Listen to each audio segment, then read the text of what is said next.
before we get into this story. If you enjoy real, raw tales of love, betrayal, and heartbreak, subscribe to the channel and make sure to share your thoughts in the comments. I want to know what you would do in a situation like this. It started with a simple text. Are you going to be home tonight? On the surface, it seemed innocent, routine even, but when I saw the sender, my stomach knotted. I should have trusted my gut when I noticed the subtle changes over the last few months. The way she would duck into another room to answer a phone, the faint perfume that wasn't hers, the tiny inconsistencies in her stories. At first, I questioned myself.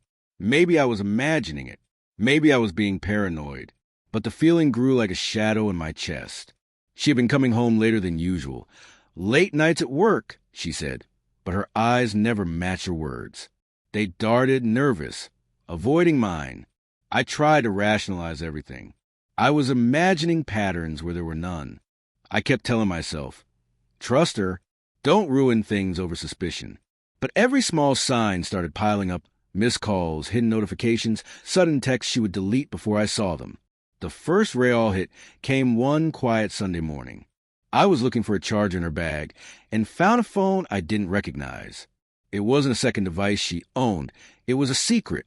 Messages, pictures, flirtatious, intimate, between her and someone I couldn't believe. My friends, my best friends. My stomach dropped and my head spun. I wanted to scream, to throw the phone, to break everything around me. But I stayed calm. I told myself, don't act. Don't show her. Watch, understand, observe. I needed to see the full picture before I destroyed the life I had built. Days passed. I watched quietly as she laughed with them, seemingly innocent, while my mind screamed in disbelief. I remembered the weekend bar trips, the small get-togethers I had ignored, assuming harmlessness. Every memory felt tainted, every laugh and hug now carrying a hidden weight. Then, the moment I never expected arrived. She called me late at night, frantic, panicked. It's the baby, he fell. I think it's serious, she said. Her voice trembled.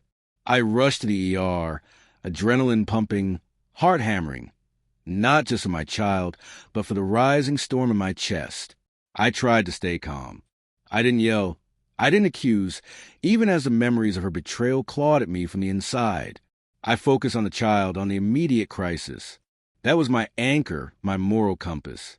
By the time we reached the ER, she was pale, shaking. A nurse led us to a room, and the doctor came in, a tall man with a calm demeanor. He began taking notes, asking questions. And then, almost casually, he said something that froze me in place. I need to ask, were there any other adults involved?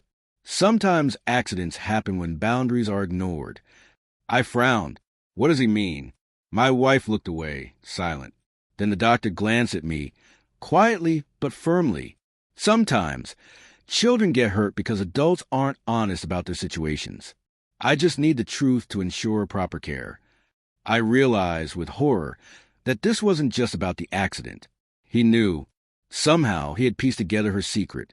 The late-night texts, the hidden phone, the pattern of small injuries our child had never had before. He didn't need to spell it out, and yet it hit me like a hammer. She broke first. Tears, sobs, her hands covering her face. She confessed. She had cheated with my friends. I had known. I had suspected. But hearing it in a place where life and trust intersected, with the ER doctor as witness, was unbearable. My mind reeled with anger, grief, disbelief. The people I had trusted most had all betrayed me at once. I didn't yell. I didn't fight. I simply sat, letting her confession wash over me. I thought about the years we had shared, the memories, the love, the laughter, and the lies that had tainted them all. I realized then that anger wouldn't fix anything. It wouldn't undo the betrayal. I made my decision quietly, calmly. I would leave, not in a storm of drama, not in a public spectacle, but with quiet dignity. I would protect myself, my child, and the truth. She was left with her guilt, her tears, and the consequences of her choices.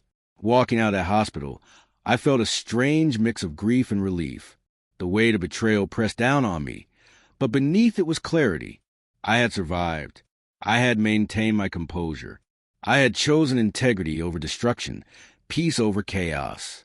The days afterward were a blur. Messages unanswered, calls ignored, friends confronted.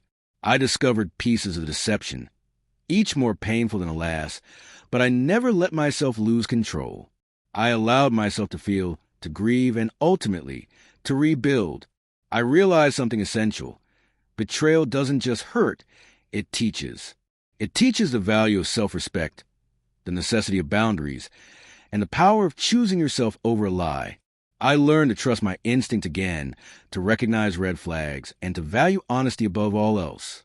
I still remember sitting in my quiet apartment, holding my child, feeling both loss and strength. Life is never the same after something like this, but I found peace in knowing that I had survived it with my dignity intact. The truth hurt, yes, but it freed me. Sometimes the hardest choice, the one that requires the most courage, is to walk away from what you love when love itself has been violated.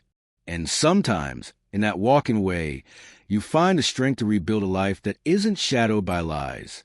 If this story hit you, subscribe for more real stories of love, betrayal, and human resilience. And please, share your thoughts in the comments. I'd love to hear how you would handle finding out someone you love has betrayed you so deeply.